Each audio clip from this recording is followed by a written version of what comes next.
Dear learners, how are you? I hope all of you are well by the grace of Allah. I am also well. You know, I have already taken some classes. I hope all of you have understood my classes. Some of you asked me some questions and I answered you in your inboxes. This is Farooq Aziz, your English teacher. Today I am going to going to discuss a very important topic. Today's topic is transformation of sentence, assertive to interrogative. For your better understanding, I am speaking in Bengali. তোমার ভালো বোঝার জন্য আমি বাংলায় ক্লাসটি নিচ্ছি।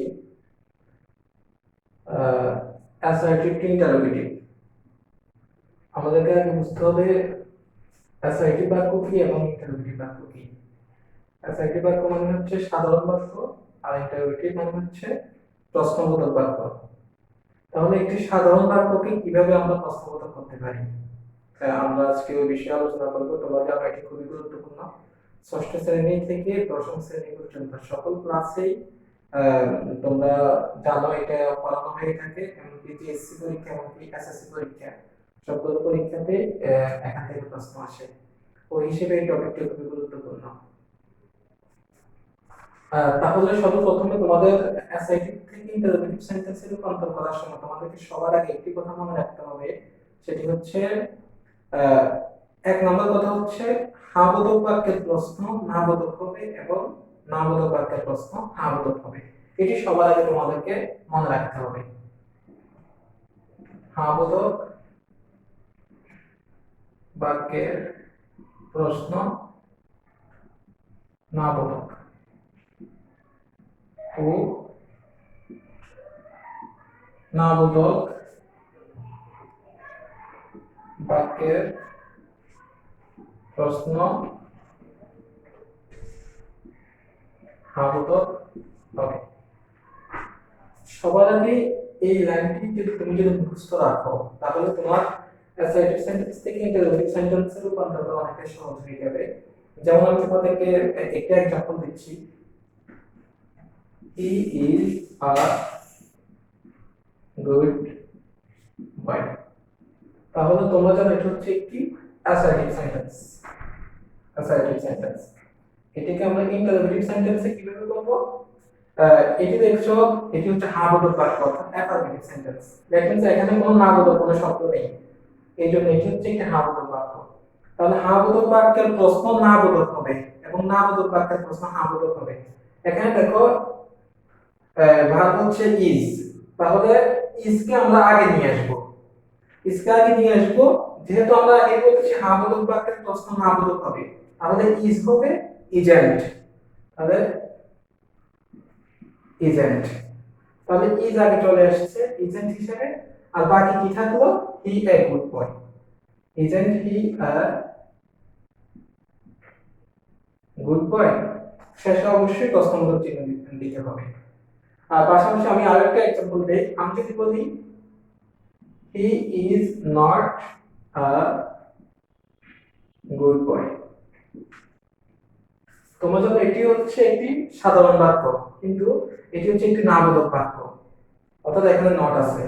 তাহলে নাবোধক বাক্য হলে আমরা আগে বলেছি নাবোধক বাক্যের প্রশ্ন হবে হ্যাঁ বোধক, তাহলে এই নটটা বাদ যাবে যেহেতু এটি নাবোধক বাক্য। তাহলে এখানে ইজ হবে নাকি শুধু ইজেন্ট হবে?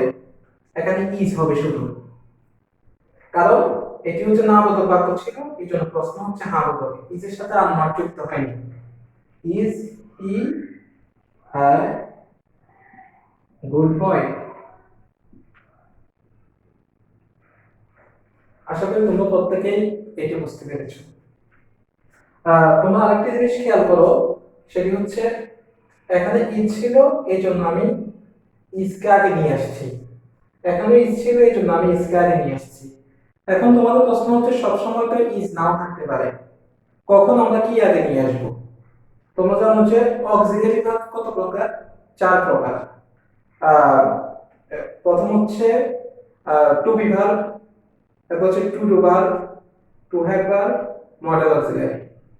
তাহলে অক্সিলারি চার প্রকারের থেকে যে কোনো একটা, যেমন টু বি ভার্ব হচ্ছে am is are was were, to do verb হচ্ছে ডু ডিড ডাজ, তারপর টু হ্যাভ হচ্ছে হ্যাভ হ্যাজ হ্যাড, এবং মডেল হচ্ছে shall should will would can could may might ইত্যাদি। তো এগুলো থেকে যে কোনো একটি যদি ভার্ব হিসেবে থাকে, মেইন ভার্ব হিসেবে কাজ করে, তাহলে ওই মেইন ভার্ব থেকে তুমি আগে নিয়ে এসে এটাকে প্রশ্নবোধক করতে পারো। যেমন আমি অক্সিলারি ভার্বগুলো আমি লিখে দিচ্ছি।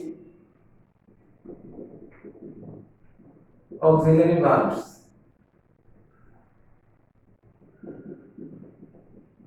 Two be verb, to be verb হচ্ছে am is are was wire.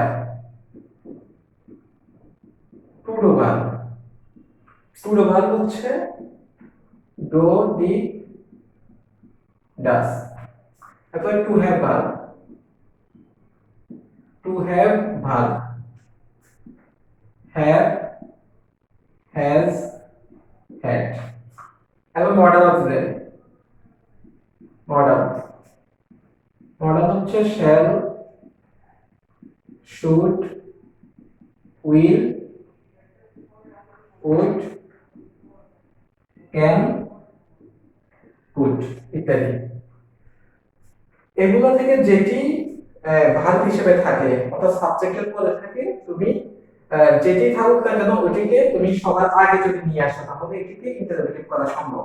যেমন আমি তোমাদেরকে একটা एग्जांपल দেই, যেমন I have do the work, I have done the work. তাহলে এখানে দেখো হ্যাভ আছে কিনা, তো হ্যাভ কে আমরা হ্যাভ অক্সিলারির মধ্যে একটি, এখানে আমরা হ্যাভ কে আমরা পাচ্ছি, তাহলে আমরা হ্যাভ কে আমি আগে নিয়ে আসবো, তাহলে এটি হবে haven't, haven't I done the work. এখানে হ্যাভ এর সাথে নট কেন বসানো, কারণ আমরা জানি যে হ্যাঁ বোধক বাক্যের প্রশ্ন না বোধক এবং না বোধক বাক্যের প্রশ্ন হ্যাঁ বোধক হয়। আরেকটা एग्जांपल দেই তোমাদেরকে, যেমন আমি যদি বলি I can do the work, তাহলে দেখো এখানে কিন্তু একটা অক্সিলারি আছে, মডেল অক্সিলারি কিন্তু ক্যান, ক্যান কিন্তু একটা মডেল অক্সিলারি। তাহলে আমরা যেহেতু একটা অক্সিলারি পেয়ে গেলাম, এটিকে আমরা আগে নিয়ে আসবো, তাহলে ক্যান থেকে কি হবে can't, can't I do the work. অনেকে আছে কান্ট যখন দিতে যায় তখন ভুল করে এন দুটো দিয়ে ফেলে, তখন কিন্তু ওটা কাটা যাবে। তোমাদের কান্ট লেখার সময় শুধু এন একটি হবে। আমি আশা করি তোমরা প্রত্যেকেই এই রুলটি তোমরা বুঝতে পেরেছো।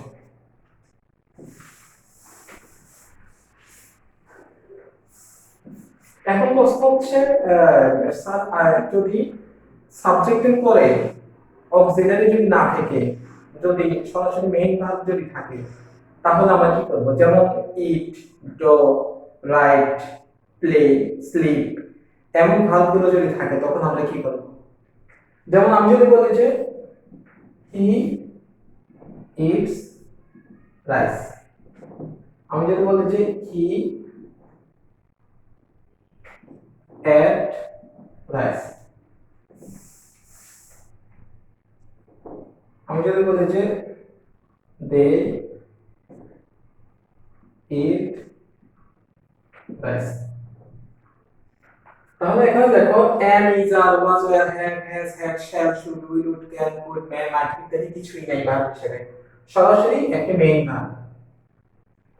এখানেও দেখো এট, এর অর্থ হচ্ছে ইট মানে খাওয়া, এর অর্থ হচ্ছে খেয়েছিল, এখানেও সরাসরি ভার্ব, এখানে কোনো অক্সিলারি কোনো ভার্ব নেই, অক্সিলারি ভার্ব কোনো মেইন ভার্বের মতো কাজ করেনি, অর্থাৎ সরাসরি ভার্ব। তখন তোমাকে কি করতে হবে? ডু ডিড ডাজ নিয়ে আসতে হবে, ডু ডিড ডাজ নিয়ে আসতে হবে। তাহলে প্রশ্ন হচ্ছে কখন ডো আসবে, কখন ডিড আসবে, কখন ডাজ আসবে। আহ, একটি সহজ উপায়, সেটি হচ্ছে একেবারে সহজে তুমি কিভাবে করতে পারবে।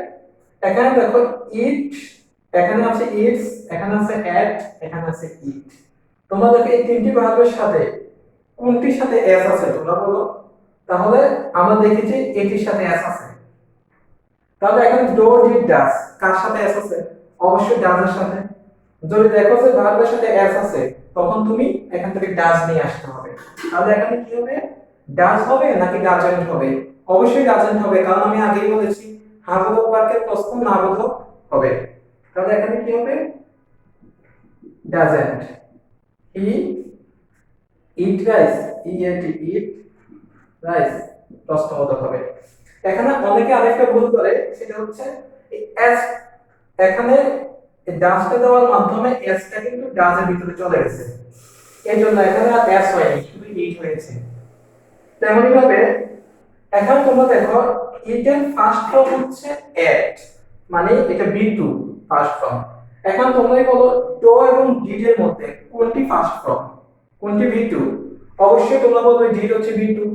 অর্থাৎ ভার্বটি যদি তোমরা ভি টু যদি দেখো, অর্থাৎ ফার্স্ট ফর্ম যদি দেখো, তাহলে অবশ্যই তোমাকে ডিড নিয়ে আসতে হবে। তাহলে এখানে কি হবে, ডিড হবে নাকি ডিডেন্ট হবে? অবশ্যই ডিডেন্ট হবে। Didn't, didn't he do did does এগুলা আগে নিয়ে আসার পরে পরবর্তী ভার্বটি অবশ্যই প্রেজেন্ট ফর্ম হবে। এখানে আর এট হবে না, সরাসরি প্রেজেন্ট ফর্ম চলে যাবে ইট, ইট রাইস। তারপর দেখো যেখানে ডাজ এবং ডিড হবে না, সেখানে ডো হয়ে যাবে স্বাভাবিক। তাহলে এখানে don't, don't they eat rice. আমি আশা করি তোমরা প্রত্যেকে এটি বুঝতে পেরেছ। আমি এখন আরো কয়েকটি বাক্য এক্সাম্পল স্বরূপ দিব, যাতে করে তোমাদের বুঝতে আরো বেশি সুবিধা হয়।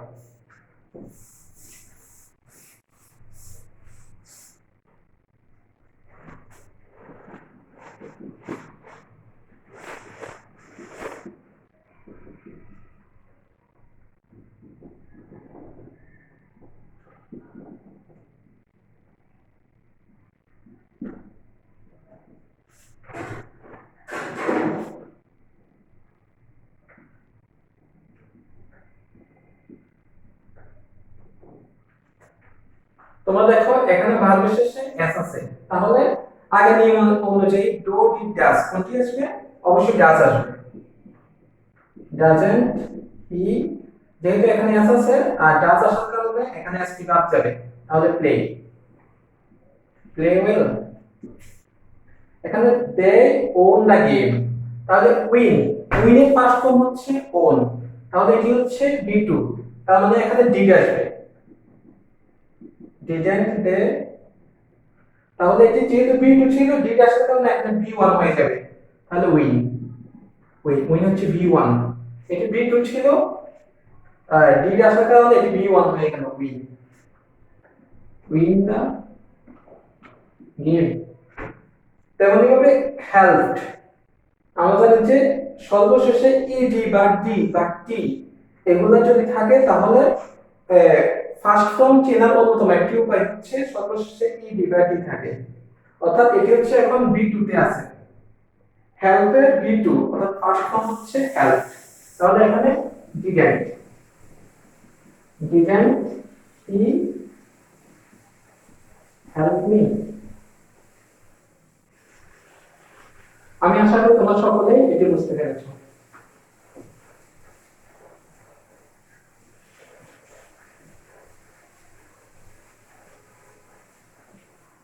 তোমাদেরকে আমি এখন খুবই গুরুত্বপূর্ণ কয়েকটি রুল বলবো, কয়েকটি নিয়ম বলবো, যেগুলো পরীক্ষাতে বারবারই আসে। এতক্ষণ যেগুলো বলবো সেগুলো হচ্ছে সাধারণ নিয়ম, এখন কয়েকটি গুরুত্বপূর্ণ নিয়ম বলবো। তোমাদের প্রশ্নে কিছু কিছু শব্দ আছে, যে শব্দগুলো বাক্যে যদি থাকে, ওই শব্দগুলো তাহলে ওই বাক্যটা নেগেটিভ হয়ে যায়। যেমন আমি যদি বলি কিছু নেগেটিভ শব্দ, কিছু নেগেটিভ শব্দ, যেমন নাম,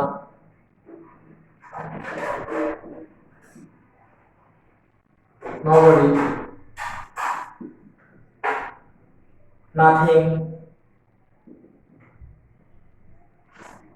nowhere, never. অ্যাসার্টিভ অ্যাসার্টিভ সেন্টেন্সে যদি এই শব্দগুলো যদি থাকে তাহলে তোমরা বুঝে নিবে ওই শব্দে ওই বাক্যটি না বলো, তখন এই শব্দগুলোর বিপরীতে তুমি যখন ইন্টারোগেটিভ করতে যাবে তখন এই শব্দগুলোর বিপরীতে নাম থাকলে এনিওয়ান বসাবে। Anyone, nobody, anybody, nothing, anything, nowhere,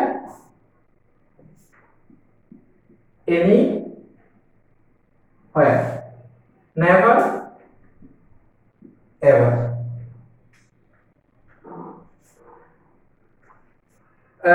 নাম থাকে এনিওয়ান, নোবডি, এনিবডি, অর্থাৎ যতগুলো নো আছে সবগুলো এনি হয়ে যাবে। তাহলে আমি দুটো एग्जांपल দিয়ে দিই, তাহলে তোমাদের বুঝতে আরো বেশি সুবিধা হবে।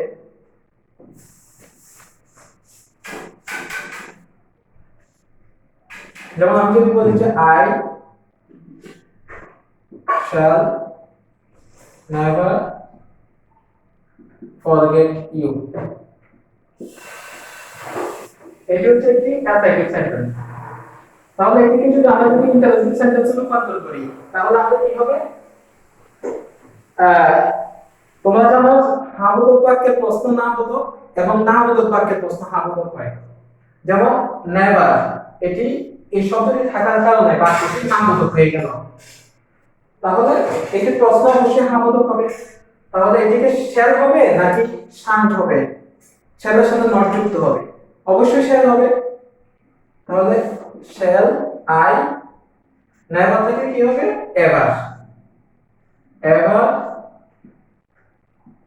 forget you। আমি আরেকটি বাক্য দিই, I have nothing to do। তাহলে তোমরা দেখো নাথিং থাকার কারণে বাক্যটি না-বোধক হয়ে গেছে। এই জন্য এখানে প্রথমে হ্যাভ আসবে নাকি হ্যাভেন্ট আসবে? হ্যাভেন্ট আসবে না, কারণ বাক্যটি না-বোধক, এই জন্য আগে হ্যাভ আসবে। হ্যাভ আই, নাথিং থাকলে কি হবে? Anything, anything to do. আরেকটা एग्जांपल দেই যাতে করে তোমাদের বুঝতে আরো সুবিধা হয়। He went nowhere, nowhere. তাহলে এটি কি হবে? এটি অবশ্যই তোমরা দেখো এটা হচ্ছে বি2, তাহলে ডু ডিড ডাজ বি2 যদি থাকে অর্থাৎ এটা যেহেতু ফার্স্ট ফর্মে আছে তাহলে অবশ্যই আমাদেরকে ডিড আনতে হবে। তাহলে এখানে কি হবে? ডিড হবে নাকি ডিডন্ট হবে? অবশ্যই ডিড হবে, কারণ এটি হচ্ছে না-বোধক শব্দ, নো থাকার কারণে পুরো বাক্যটি না-বোধক হয়ে গেছে। তাহলে এখানে শুধু ডিড হবে।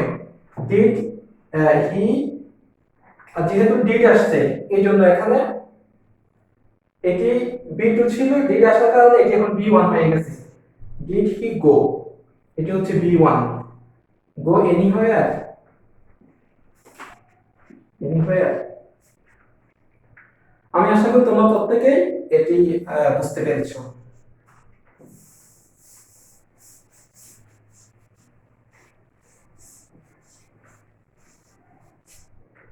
এখন আমি আরেকটি কথা বলবো, অল, এভরিওয়ান বা এভরিবডি দিয়ে যদি কোনো অ্যাসার্টিভ বাক্য যদি শুরু হয় তাহলে এটাকে কিভাবে নেগেটিভ করবে? এটি অত্যন্ত সহজ নিয়ম, সেটি হচ্ছে অল অথবা এভরিবডি অথবা এভরিওয়ান, এভরিওয়ান এগুলো যদি থাকে তাহলে তুমি এটিকে ইন্টারোগেটিভ করার সময় তুমি শুরু করবে হু ডাজন্ট অথবা হু ডিডন্ট দিয়ে। তাহলে কি দিয়ে শুরু করবে? হু, হু ডাজন্ট অথবা হু, হু ডিডন্ট দিয়ে তোমাকে শুরু করতে হবে। যেমন আমি যদি বলি যে এভরিবডি respects him, তাহলে এটাকে তুমি ইন্টারোগেটিভ কিভাবে করবে? এটা তো তুমি জানো, এটি অ্যাসাইটিভ। তাহলে স্যার প্রশ্ন হচ্ছে কখন হু ডাজন্ট হবে, কখন হু ডিডন্ট হবে। তুমি দেখো আমি আগেই বলেছি ডাজ কখন হয়, ডিড কখন হয়। যদি দেখো যে ভার্বের শেষে এস বা ইএস আছে তখন অবশ্যই তুমি ডাজ বসাবে, আর যদি দেখো যে ভার্বটা ভি টু তে আছে তখন ডিড বসাবে। তাহলে এখানে ভার্বের শেষে এস বা ইএস আছে, তাহলে এটি হবে who doesn't. Who doesn't, who doesn't respects আছে, ডাজ আসার কারণে এস টা বাদ যাবে, শুধু রেসপেক্ট, রেসপেক্ট হিম। তেমনি ভাবে আমি যদি বলি যে everyone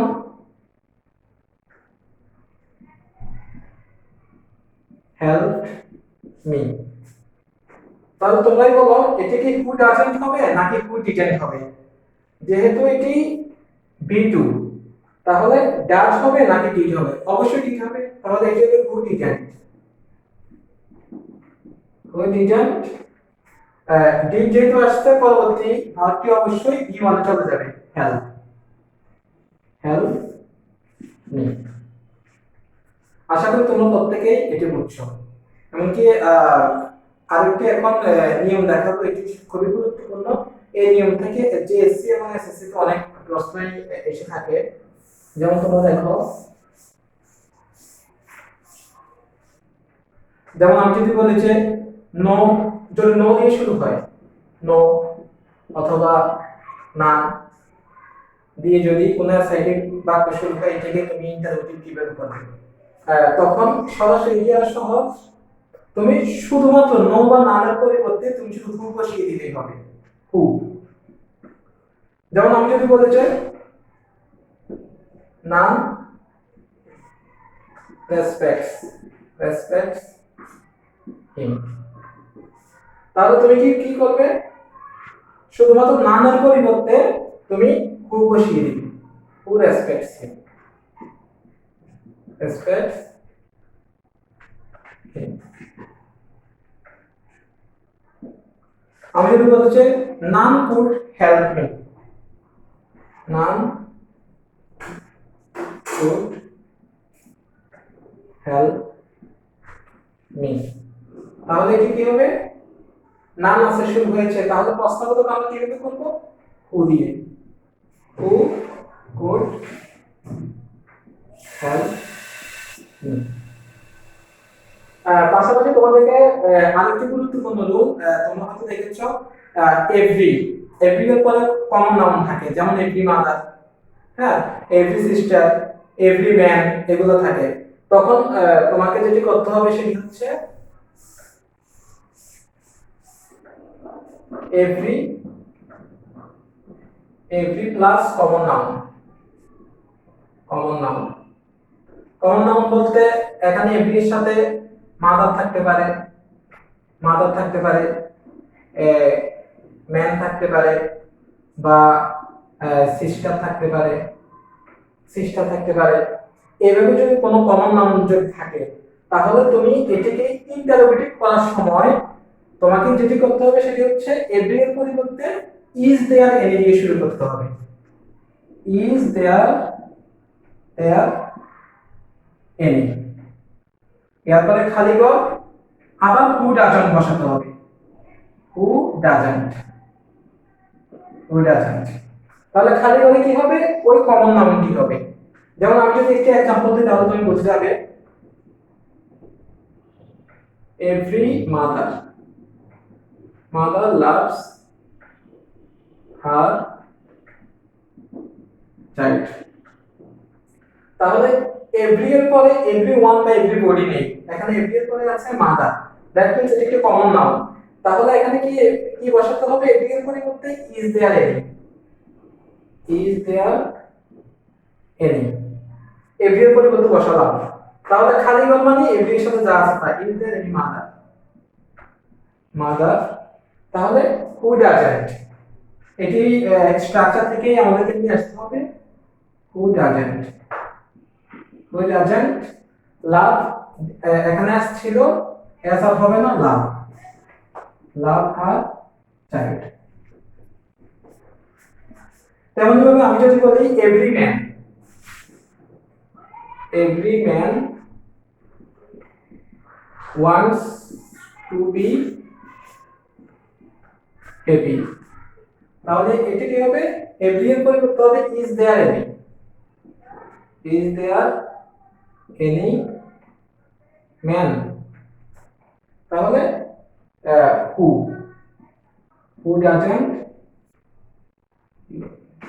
who doesn't want to be happy, want